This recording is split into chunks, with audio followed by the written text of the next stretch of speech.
It was a quiet evening when Emily moved into her new apartment, a charming old building in the heart of the city.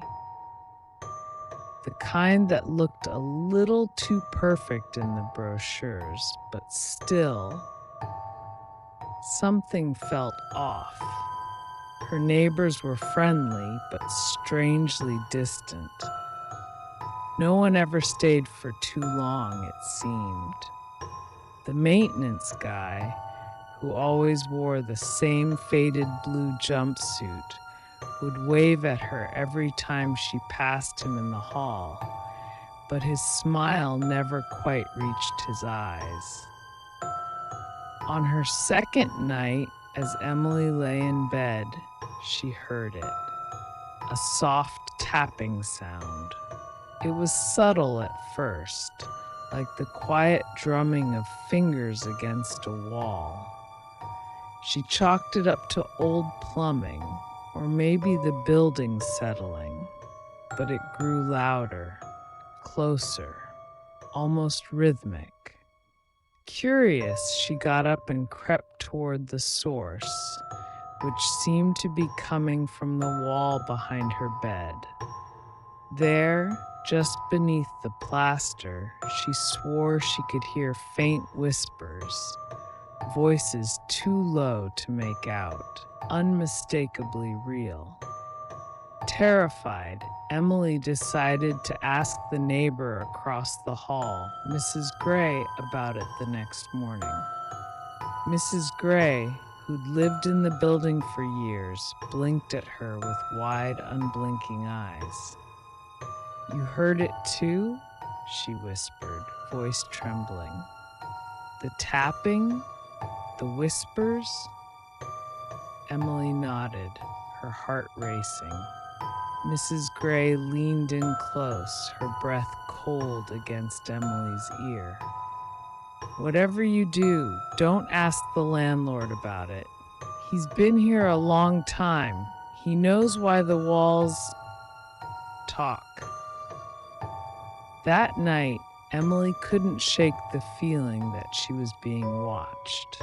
She locked her door and tried to sleep, but the tapping started again, louder, more insistent.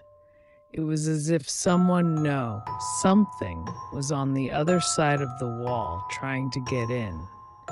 And then she heard it. Her name, Emily. A whisper, clear as day, but no one else was there. Frozen, she turned toward the wall, and that's when she saw it. A small crack, no bigger than a fingernail, forming along the plaster. From it, a dark, slimy substance oozed out, and the whispers grew louder. The tapping became frantic, almost desperate. "Let us out, Emily. Please. We're so hungry." Panicking, she grabbed her phone and rushed down to the landlord's office, heart pounding in her chest. But when she arrived, she found the door ajar.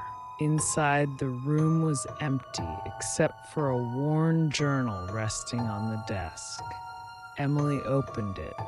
The first page read, "The building is alive, the walls remember, and they hunger for what they hear. Never listen too closely, because once you do, they start to listen to you." The last line was scrawled in frantic, almost illegible handwriting. She never went back to the apartment. The next tenant moved in a week later. When they asked about the strange sounds, Mrs. Gray smiled and said, "Oh, don't worry, they're just the whispers. It's always like that." But Emily knows the truth.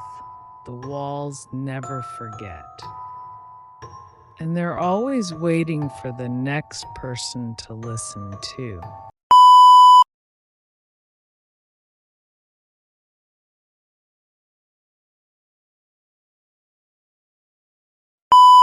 If you like this video, then please like, share, and don't forget to subscribe and press the bell icon.